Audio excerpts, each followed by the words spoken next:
Don't hear anything. There we go. 844-500-4242. Today's poll question is brought to you by Moricello Blackberry Cello Liqueur. Whether you're having the perfect nightcap or adding a kick to your favorite Thanksgiving dessert, you'll love Moricello Blackberry Cello Liqueur. Visit hubbeverage.com to find out where you can get Moricello near you. hubbeverage.com. Taylor, what's the poll question? What are the results thus far?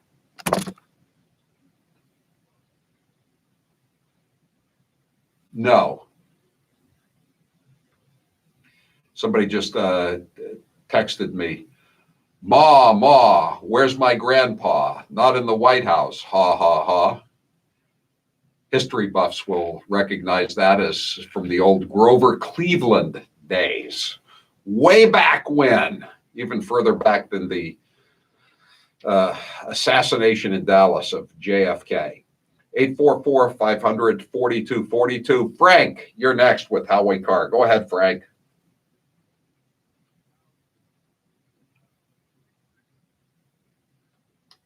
Yes.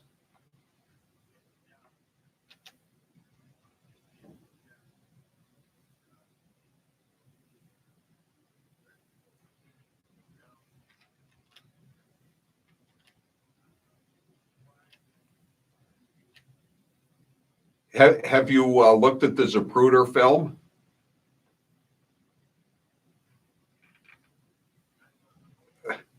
What would your conclusion be after looking at the Zapruder film when his head snaps back like that?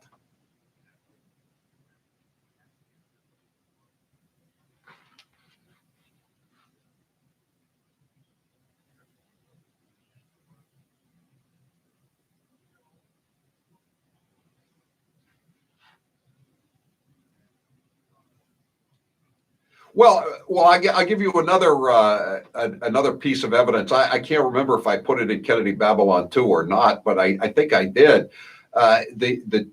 His two top aides, his two closest personal aides, Kenny O'Donnell and Dave Powers. These were guys who knew him and he trusted them totally. He had known him, since going back to the first campaign in '46. They were right behind him, and they both thought that the fatal shot came from the grassy knoll. And I guess Lyndon Johnson called them into the Oval Office and said, we can't have a war with the Soviet Union over this. You're going to have to change your testimony. And I mean, those guys, again, they were his most loyal aides. And then you have, again, the Zapruder film. If you've never seen the Zapruder film, you might check it out tonight. You can get it anywhere online. And he's like this. He's leaning forward because he's taking shots from the rear, and then all of a sudden his head snaps back, and that's the fatal shot. Frank, I don't know who did it. I've read many books. I'm sure you've read many books, but I'm not sure. I thought about making that the poll question today. Do you think Lee Harvey Oswald acted alone? And if I had to answer that question, I would definitely say no. What do you say?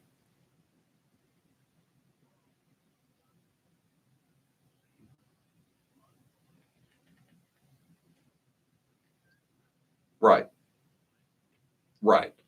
I'm not sure I believe he didn't kill anybody, but I think that I just think there were multiple shooters. I don't know who sent those shooters out there.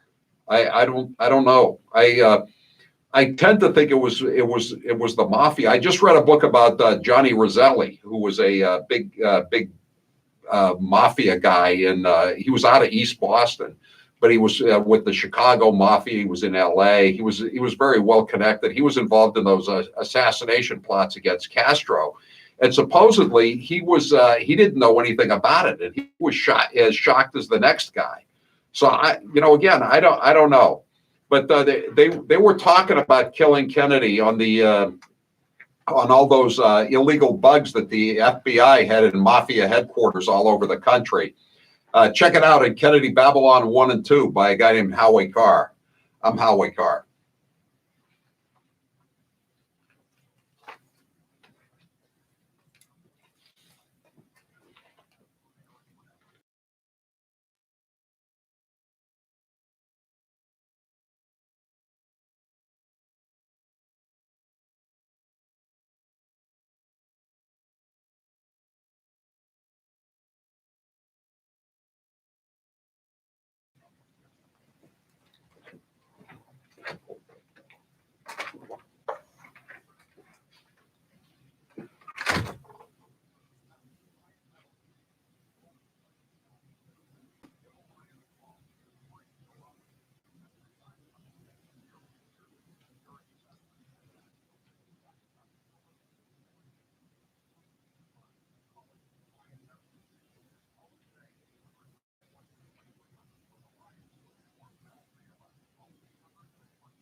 We're up, Bob. All right. Perfect time. So let's see. Cool. So McKay, I don't want to take away from.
Our cheap bastard deals continue for the VIP visits to the Howie Carr Show.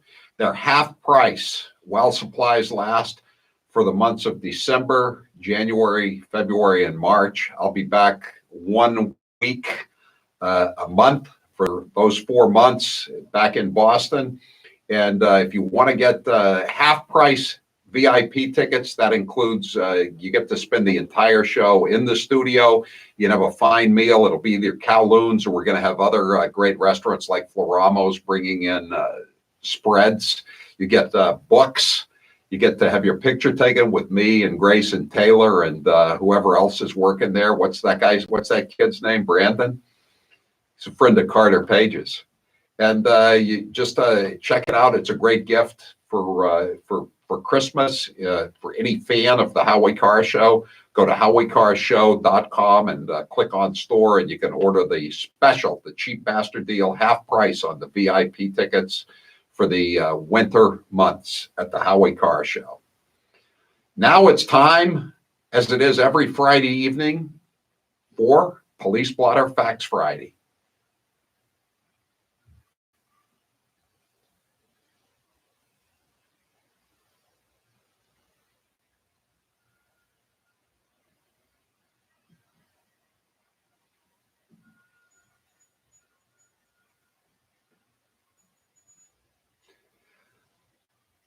What's with the bicycle, Bill?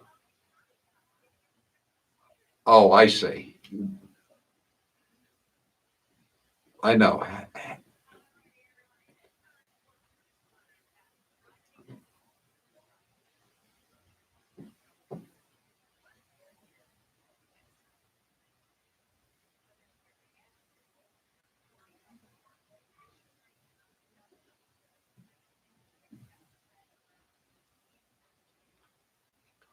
And wait, we should explain how it works, Grace. You go ahead and explain it.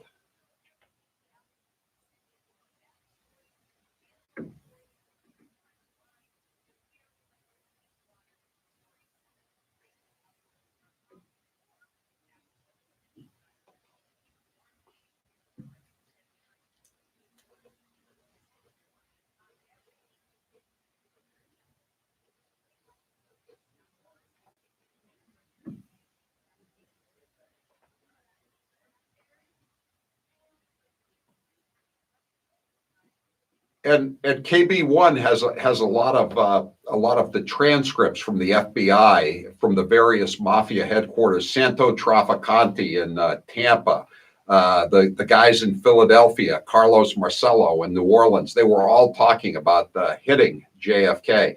And I know, Jay from Chelsea is saying, you've had people on like Gerald Posner and Vincent Bugliosi who believe in the single shooter. It was Lee Harvey Oswald, and they tell a convincing story.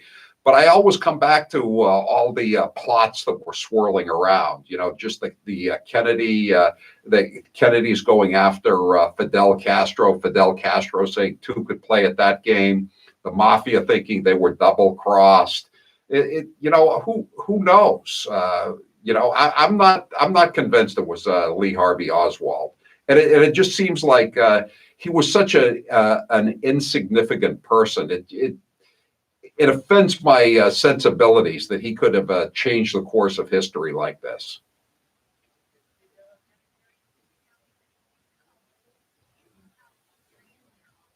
And I'm just now someone saying, why don't you think LBJ killed JFK? I don't know. I know a lot of people have, offered that theory, including Roger Stone. But I'm not buying that one. But go ahead.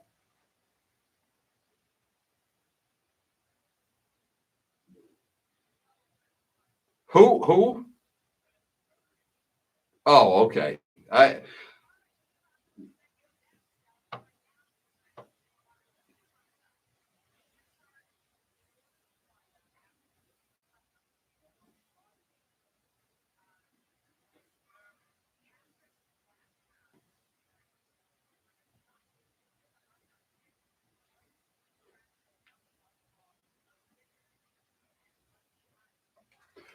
was going to say, what did they get into a beef about? But then you said he reeked of booze, and I understood. It doesn't. In other words, it was expected.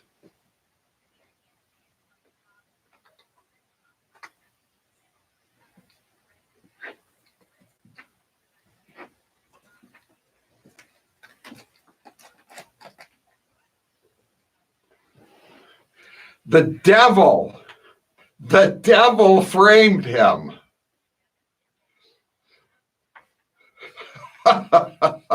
Please allow me to introduce myself. I'm a man of wealth and fame. Yes.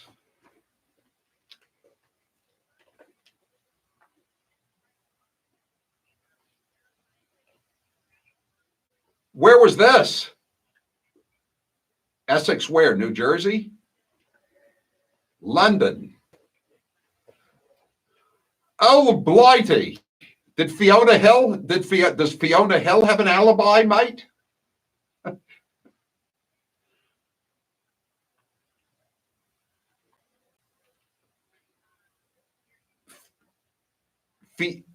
French bulldogs are very popular breed right now. I think sometimes in the really ritzy areas, probably like London, certainly in Boston, they can go for upwards of $2,000 to $3,000.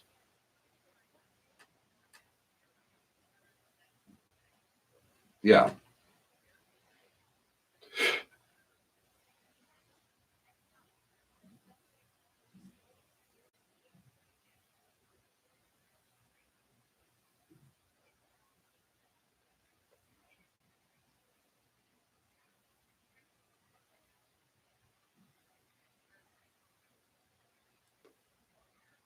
Wait. It seems to me that if you're going to steal some kind of domestic animal, you'd be better off going with a French bulldog. I think you can get a little more resale value on them than a guinea pig.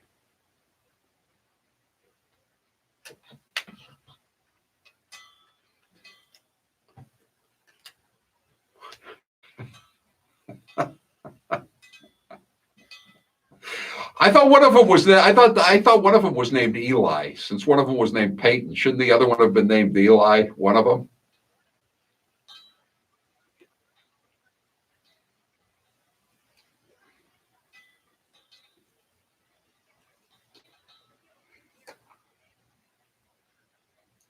That was worth $2.90.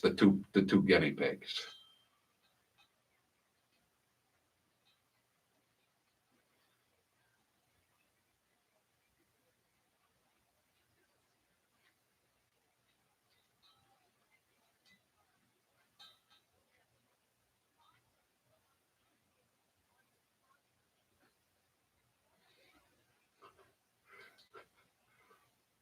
Lucky?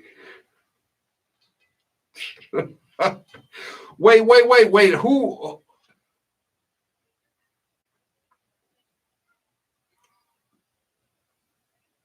That sounds like the owl that flew in front of Hunter Biden's car in the desert in Nevada.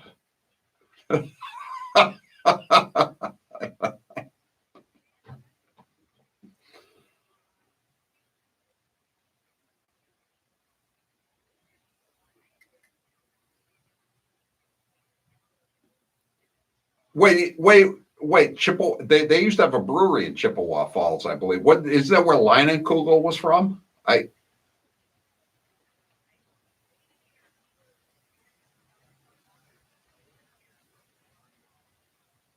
The land of sky blue waters. That's Hams. Hams, right?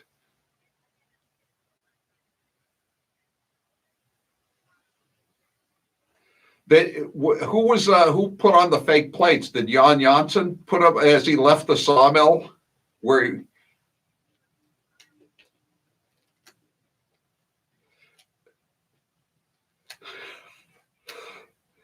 he likes his hams shaken, not stirred.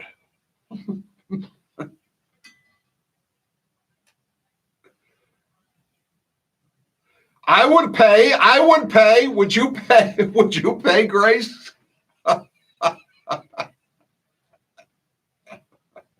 Yeah.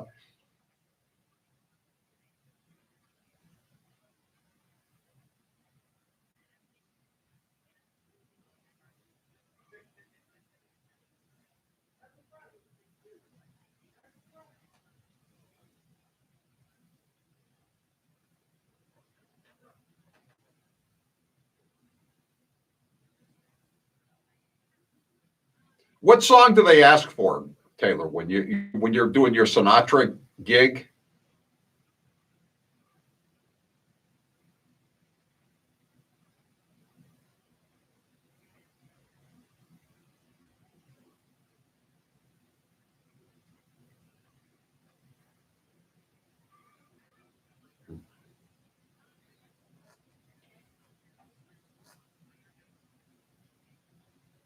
Pensacola, that's not near where I am. That's even in a different time zone, I must point out.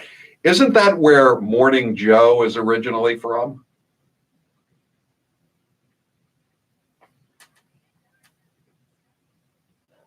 Wait, I want to hear more about the fire in Pensacola.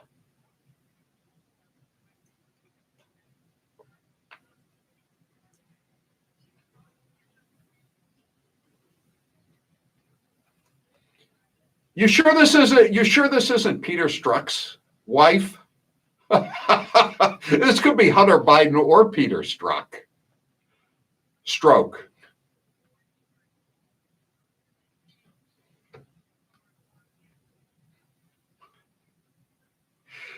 Do you think the neighbors?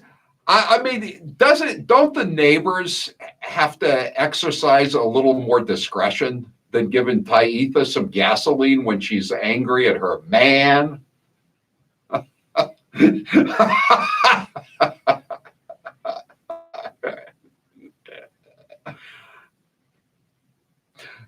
I just caught my man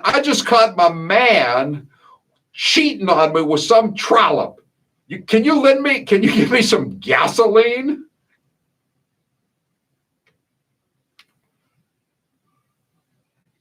I was amazed that I snuck that into my column today.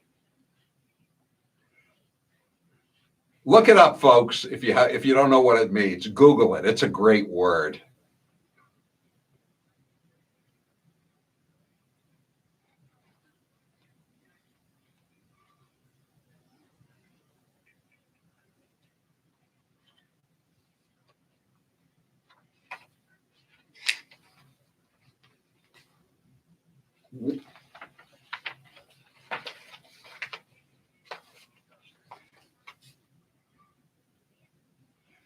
Tilly? Is she related to Taisha?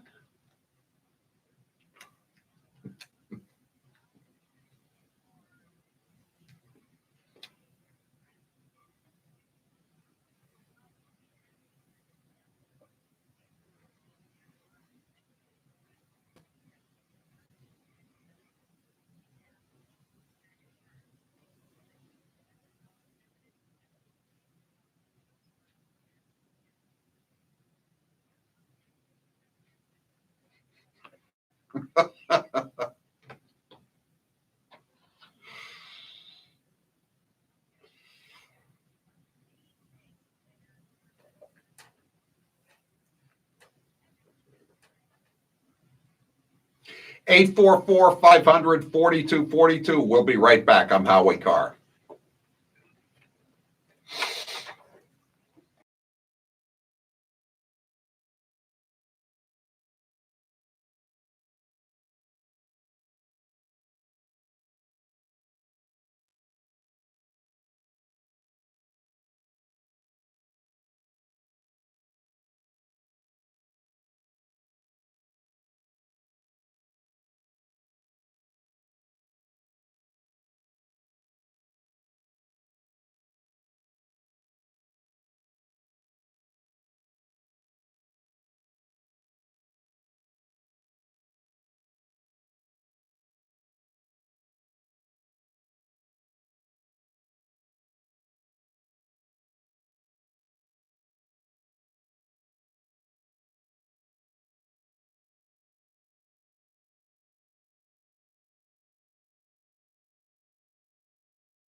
844-500-4242. We're back with Police Blotter Facts Friday here. Go ahead, Grace. You got some more runners up for us before you have the winners?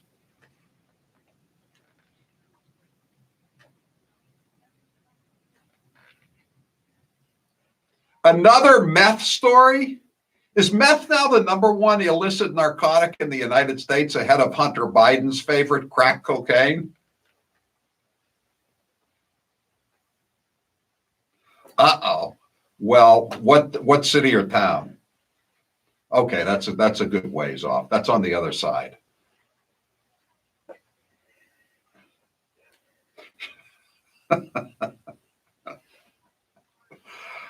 Well, if they're in Clearwater now, I'll be back on the other side of I'll be back on the island before they can reach.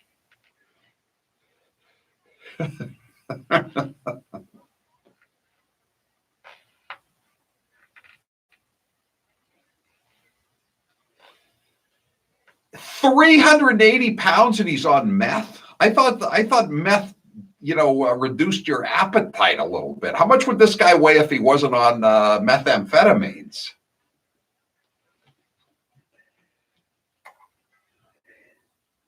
Well, when you weigh 380 pounds, you got plenty of room.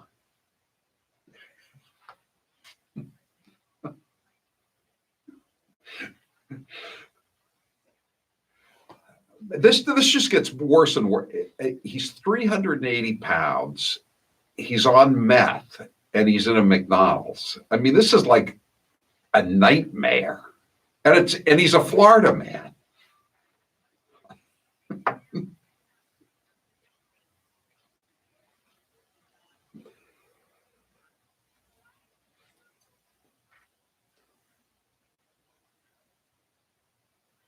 Where did this event happen?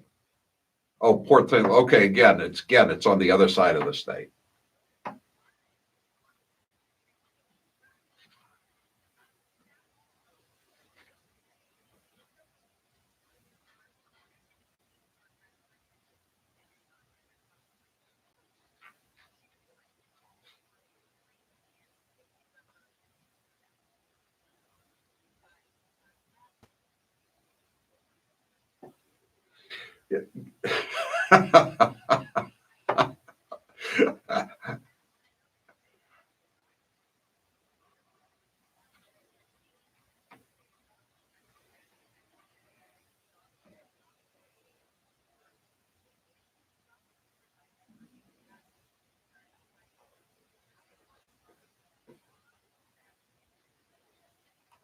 What was the dog's name, Grace?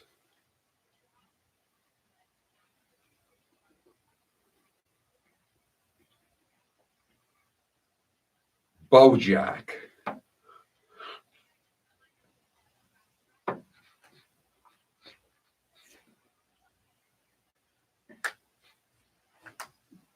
We'll be right back. I'm Howie Carr.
So it's Friday afternoon before Thanksgiving week.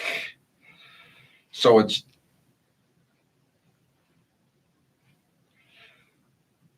you are correct, sir. I'm looking at the Washington Post story about the Inspector General's report here. They're trying to put a shine on a sneaker here, but I don't think they're going to succeed. This is again three people, including Devlin Barrett, who was the favorite reporter, the favorite stenographer, I should say, of the FBI, star-crossed lovebirds, Peter Strzok and Lisa Page.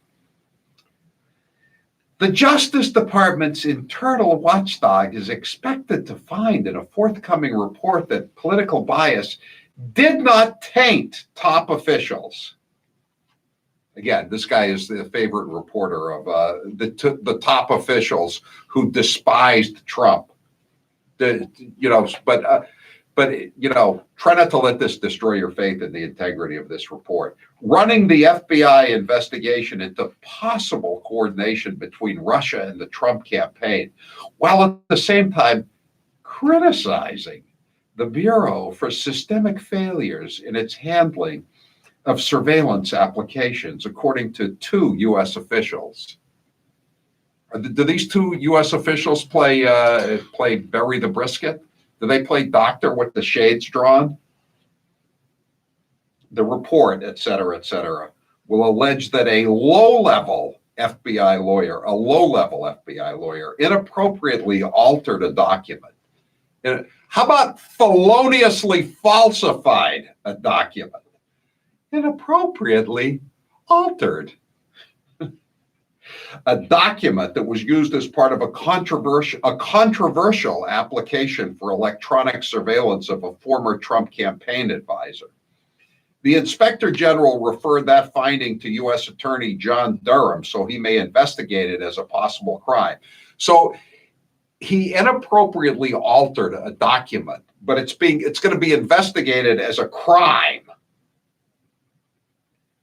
But Horowitz will conclude that the application still had a proper legal and factual basis, according to the officials, who, like others, spoke on condition of anonymity to discuss the sensitive report. The report provides a mixed assessment, kind of like mixed nuts. A few peanuts, cashews, a walnut, an almond here or there, maybe perhaps a pistachio. It's a mixed assortment of the Bureau and the department's undertaking of a probe that became highly politicized and divided the nation. Who divided the nation? Et cetera, et cetera. And then it's just, the rest of it is just more BS.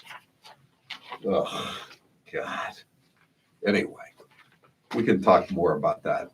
844-500-4242. I was wrong on Port St. Lucie, by the way. It's on the east side. It's on my side of the state, but it's 40 miles north.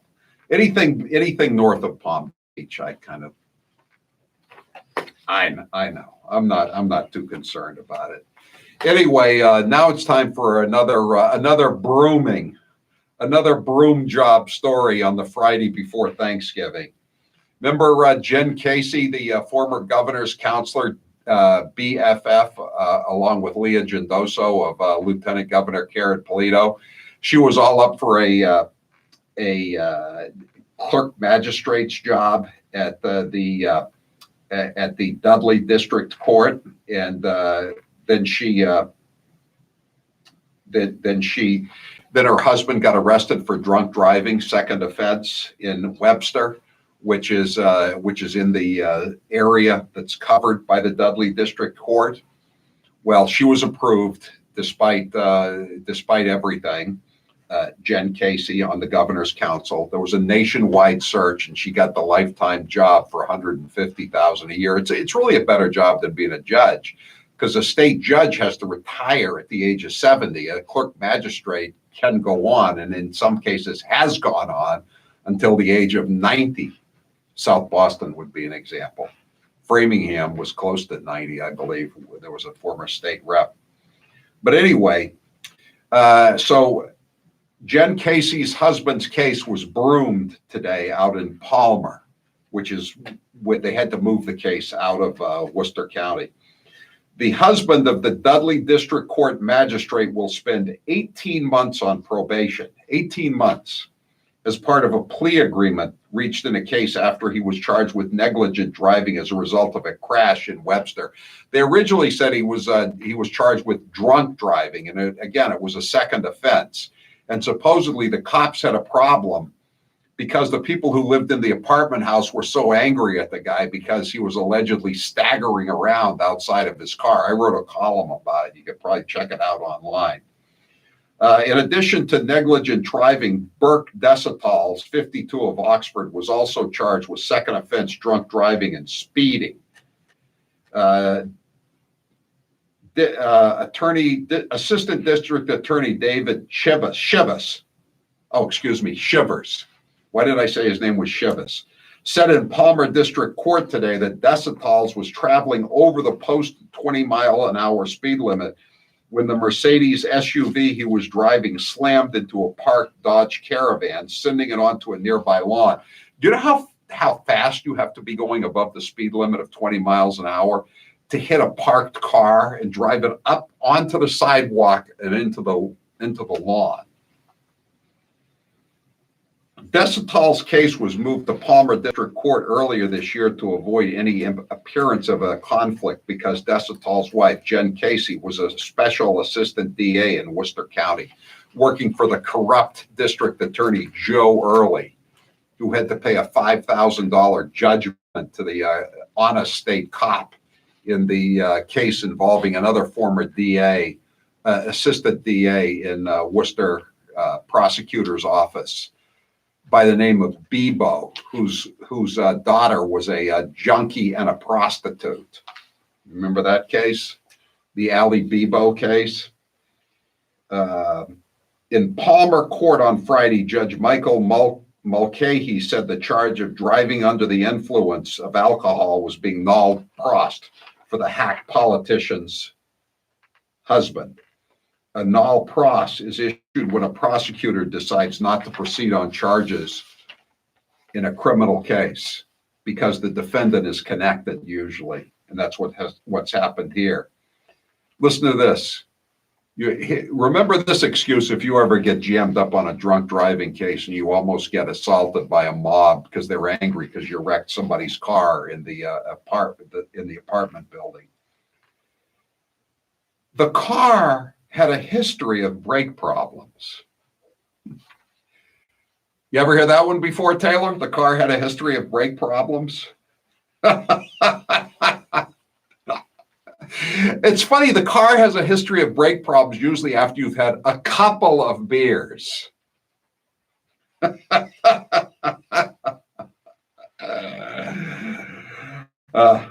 Shivers asked Mulcahy to enter a guilty plea on a finding on the charges and impose a sentence of 2 years of probation with conditions regarding the use of alcohol.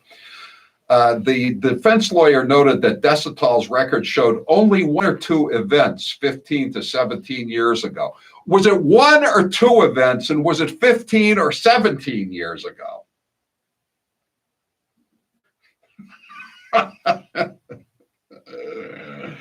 The judge agreed to continue the case without a finding, and later in the day signed a license reinstatement. In other words, Burke Desitals didn't ask for any special treatment. He just asked to be treated like an illegal alien. As part of the 18 months probation, Desitals must undergo a substance abuse evaluation and refrain from drinking alcohol. Yeah, right. He was assessed a $50 victim witness fee and must pay a $50 monthly probation fee or perform 4 hours of community service until his probation ends on May 21st, 2021. I'm guessing he probably wrote a check for $50 times, 18 months? God. Again, in the halls of justice, the only justice is in the halls. 844-500-4242. I'm Howie Carr.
You know, that faulty brake story was on the level because they waited until the Friday before Thanksgiving weekend to trot it out.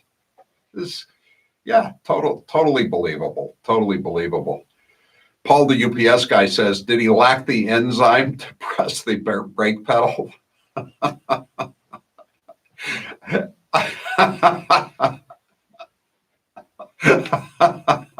Officer Mark says, I've heard that faulty brake story a few times at a crash scene. It's right up there with the power steering failure that caused all the swerving after leaving the bar. Yeah, exactly. 207. See, Howie, drinking doubles sometimes does make a party. Only if you're a hack politician's spouse. Today's poll question is brought to you by Moricello Blackberry Cello Liqueur. Mr. Desitals, Mr. Jen Casey, you can't have any of this. You're not allowed to. Judge Mulcahy said so, but the rest of us can enjoy it. Whether you're having the perfect nightcap or adding a kick to your favorite Thanksgiving dessert, you'll love Moricello Blackberry Cello Liqueur. Visit hubbeverage.com to find out where you can get Moricello near you. hubbeverage.com. Taylor, what's the poll question? What are the results thus far?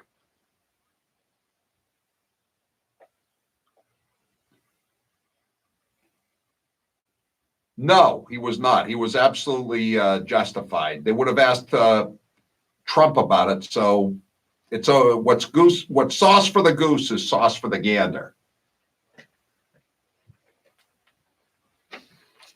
Okay, we got a couple other stories. We're going to take some more calls here, and I want to get to this Tulsi Gabbard attack on her by the New York Times. You talk about Trump derangement syndrome. Now we have Gabbard derangement syndrome. But first, I want to play, speaking of Trump derangement syndrome, Shep Smith was at something called the Committee to Protect Journalists. They had a dinner, and Shep, who was making the big bucks before he left the Fox News channel, donated $500,000, and that made him man of the year, I guess. So he got to go and we always say self-pity is not good box office. Well, for Shep, it is good box office. Cut 12.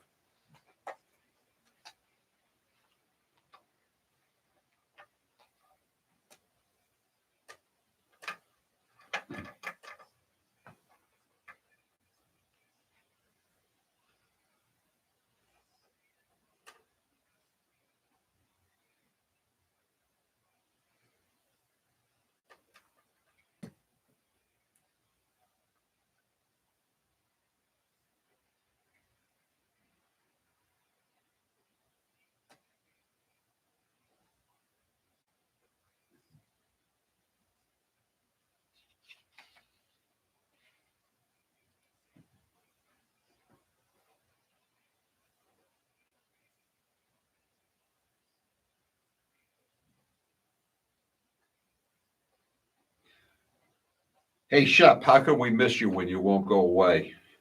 You don't have to go home, but you can't stay here. By autocrats, does he mean Barack Obama? Who's jailed more journalists? Barack Obama or Donald Trump? I think it's a zero for Donald Trump, and it's a several at least for Barack Obama. What a jerk. I'd forgotten how much I dislike that guy until I hear the sound of his dulcet tones. 844-500-4242. This is a weird story. Before we get to Tulsi, I don't even know how to respond to this one. NBC Boston reporter, that's Channel 10. You don't watch their newscast. I don't watch their newscast. I don't know anybody who does. Says she was fired for failing to disclose her relationship with a police chief. Karen Hensel, she was a reporter for this Channel 10 news. She was, I guess, let go. She was fired because she was dating Auburn Police Chief Andrew Sluckus Jr. Auburn is in Worcester County. Here's a reporter nobody ever heard of dating a police chief that nobody outside of Worcester ever heard of. And she said, somebody filed an anonymous complaint to corporate that I am dating the Auburn police chief, which I am. I did not do any stories while I dated him and thought self-policing was sufficient. NBC Boston executives won't say anything beyond confirming that Hensel is no longer employed by the station.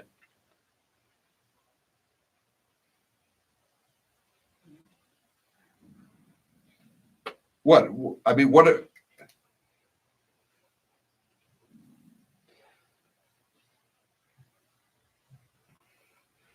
I mean, there's a lot of corruption in Worcester County, as we were just recounting, but I don't recall any in Auburn. Do you? So what's the problem? I mean, this is the network this is Matt Lauer's network, right? That didn't report on Harvey Weinstein because Weinstein had the dirt on Matt Lauer. This is all according to Ronan Farrow. So this obscure reporter in this obscure outpost of the empire is fired because they have to. It's a makeup call. I'm Howie Carr.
Another broom job story here from an outpost of the deep state in Democratic Steno land. This time it's CNN. DOJ watchdog report expected to say FBI's Russia probe launched properly, but lower level employees made mistakes. Is a mistake anything like committing a crime? Lower level employees had faulty brakes when they were filling out those FISA applications, I guess. Here it is, the CNN. It's by Evan Perez. He's one of those deep state stenographers at CNN. Department of Justice Inspector General's report on the start of the FBI's investigation into Russian interference. How about alleged Russian interference? Or about the Russian interference hoax in the 2016 elections will say the probe was properly launched, but low-level employees made a series of mistakes. Well, at least that's a little better than the Washington Post story.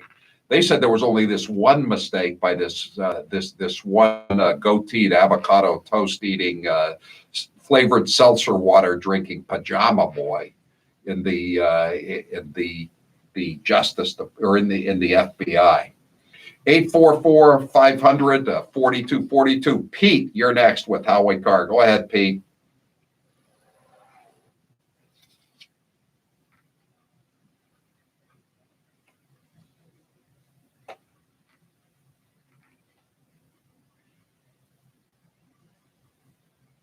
Thank you.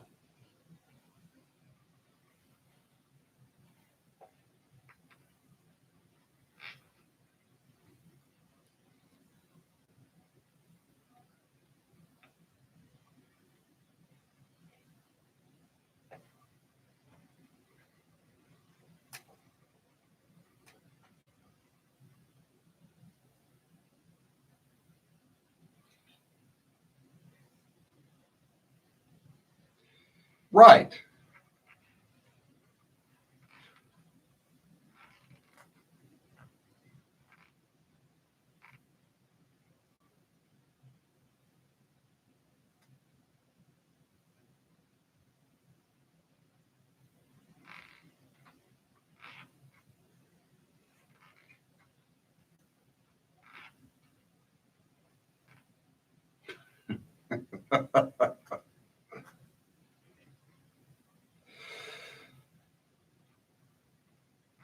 Right.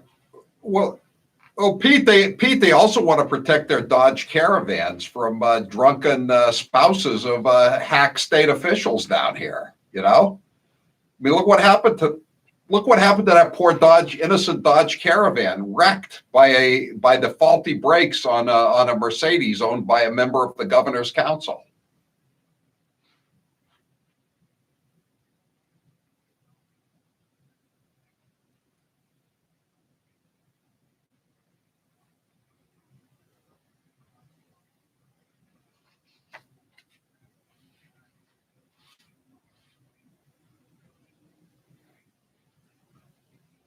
They're trying to do it right now, Pete. That's why they're trying to get it out at a time when they don't think anybody's paying attention. So then when the report comes out, they're going to say, "Oh, this is old news."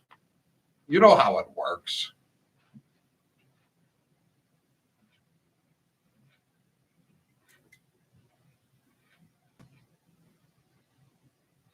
I want to see if this. I hope they prosecute this "quote unquote" low-level hack in the FBI that they fired. I hope if they prosecute him, I don't think there are too many G. Gordon Liddies in this crowd.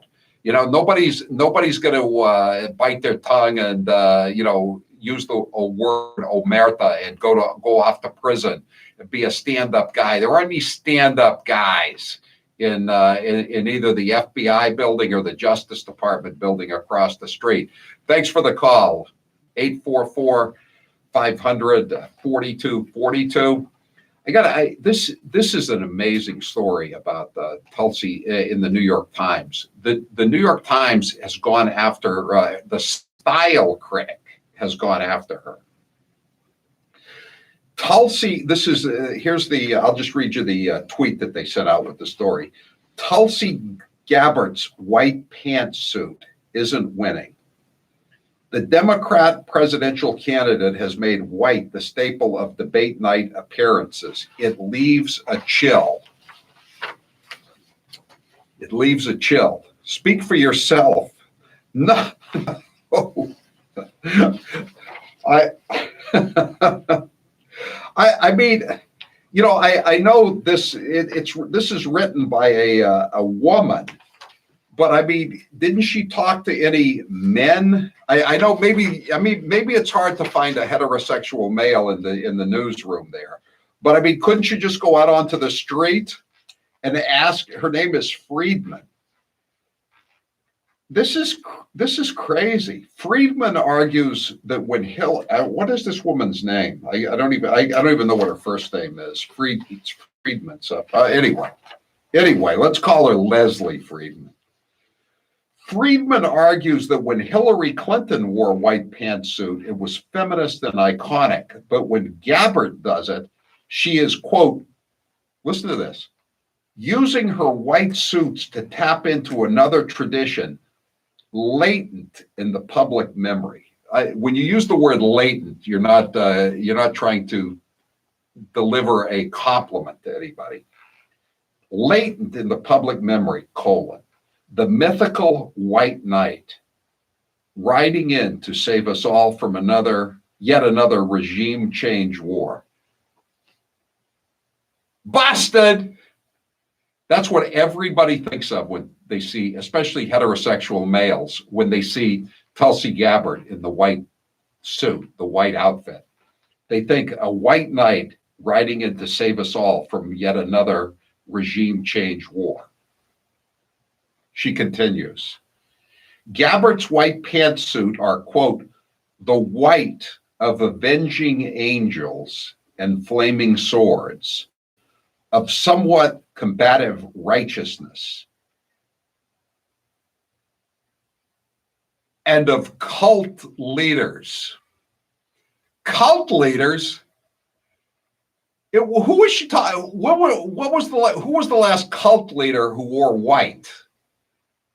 Amy Semple McPherson? Probably 80-90% of the people that are listening to the show or watching it don't even know who Amy Semple McPherson is. I barely know who she is. She was she had a temple in LA in the 1930s, and she ran off and claimed she was kidnapped, and she was really trysting with a married man, much like she was the Lisa Page of Depression era LA. Friedman writes that Gabbard's wardrobe has, quote, has connotations of the fringe rather than of the center. In an extremely thin-veiled dig at the Congresswoman, Friedman writes, quote, clothes are only as meaningful as the content that fills them, unquote. So in other words, she's calling Tulsi Gabbard an empty pantsuit. This is crazy. This is a tweet that somebody sent out about this, a guy named Colin Tiernan. Literally, the New York Times is now attacking Tulsi Gabbard's white pantsuit. Not only do these people have no shame or journalistic integrity, they don't even have good fashion sense. That's unforgivable.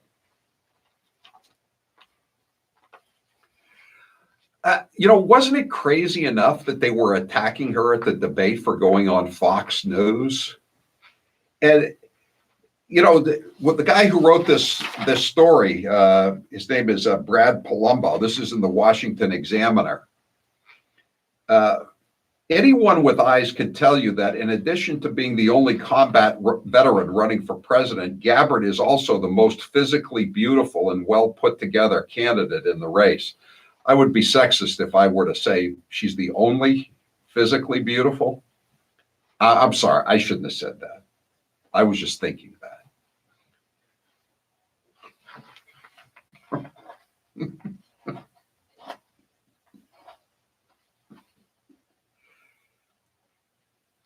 Right.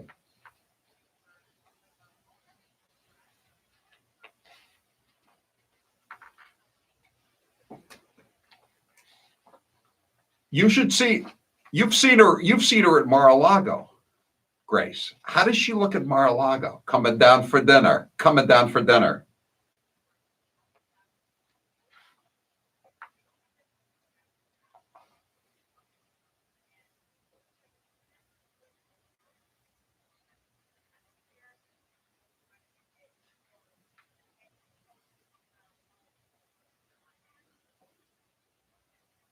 How about listen to this, Grace. I'm glad you came in because I want to just get your take on this. Again, this is a guy writing this, but her white pantsuits perfectly complement her complexion, and frankly, she looks stunning in them. Is that true or not?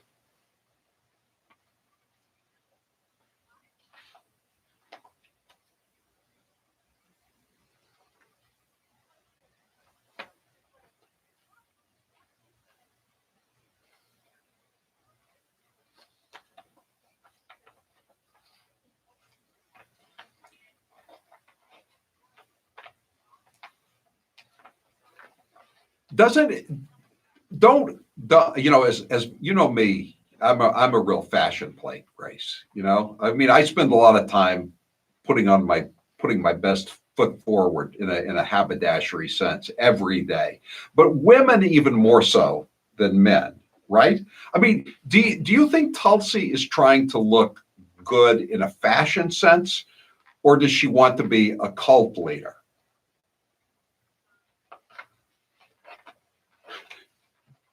How many women do you know that dress every day to present themselves as cult leaders?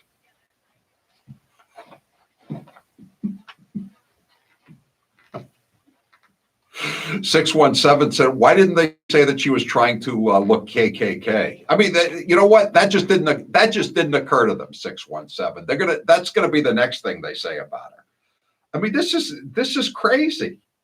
I mean, this is nuttier than attacking her for going on Fox News, isn't it? This is about as crazy as the New York Times has ever gotten. Wow. Anyway, let's take a break and we'll take some calls on this. 844-500-4242. 339 says, what does the reporter look like? I don't know. You know what? Having written this, it's 339. I don't think I want to know what she looks like.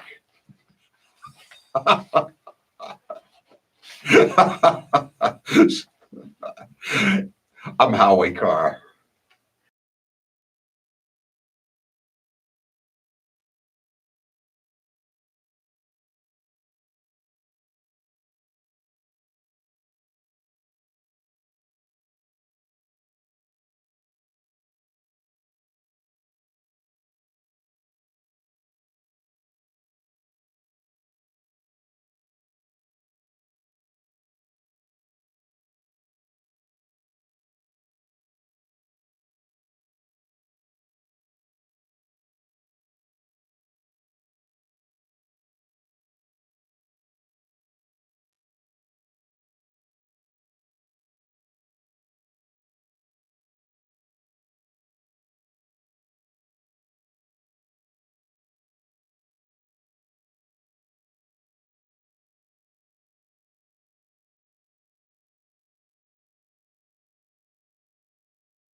844-500-4242. Don't forget, we have the cheap bastard deal going on for VIP tickets to the Howie Carr show. Half price while supplies last. It's a great Christmas gift for the Howie Carr fan in your family or yourself. You get the VIP ticket, enables you to watch an entire show in our studios in Boston. You can sit in the studios with me or with Taylor and Grace, and we cater in a fine meal from Kowloon or Tommy Floramo's or some other good restaurant, a great restaurant in the Boston area.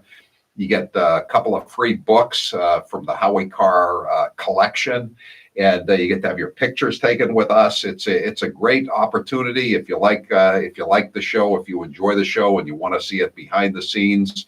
Go to HowieCarrShow.com, HowieCarrShow.com, and click on store. And while supplies last, you could get the tickets for half price. And I'm only going to be in town 1 week out of the month for the next few months. So supplies are limited. So get them now before Christmas. 844-500-4242.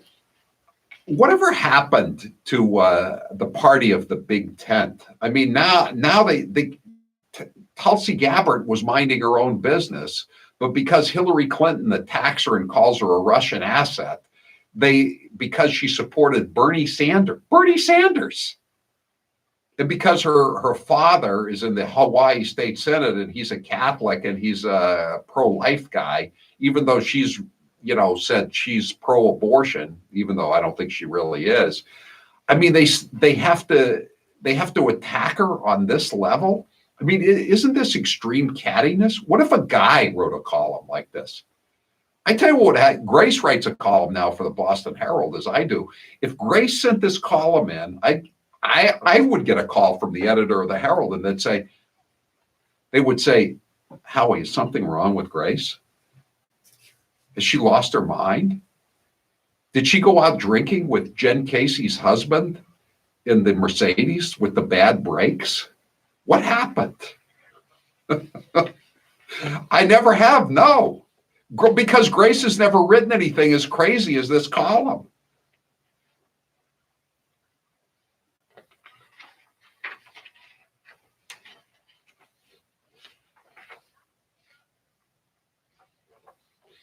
Are you going to mention the words avenging angel or mythical white knight? Or is the word latent in there?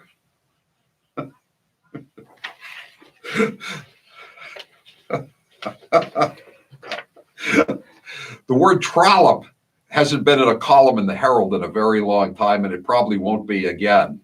I slip it through I slip words through sometimes.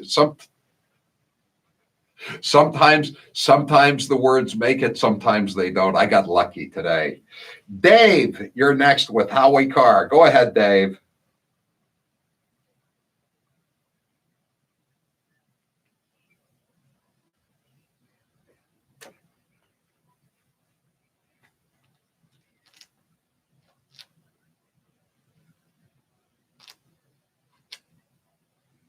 Nikki Haley.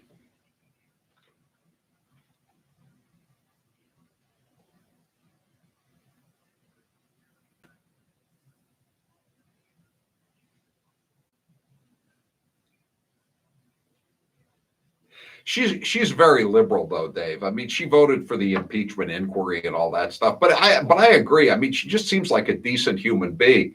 And she went on Tucker's show one time. I saw her, and she said, if I become president, we're not going to have any assaults on the First Amendment. And I thought, what a radical position for a Democrat to take, coming out in favor of the First Amendment. And she's probably pro-Second Amendment, too. Can you imagine that?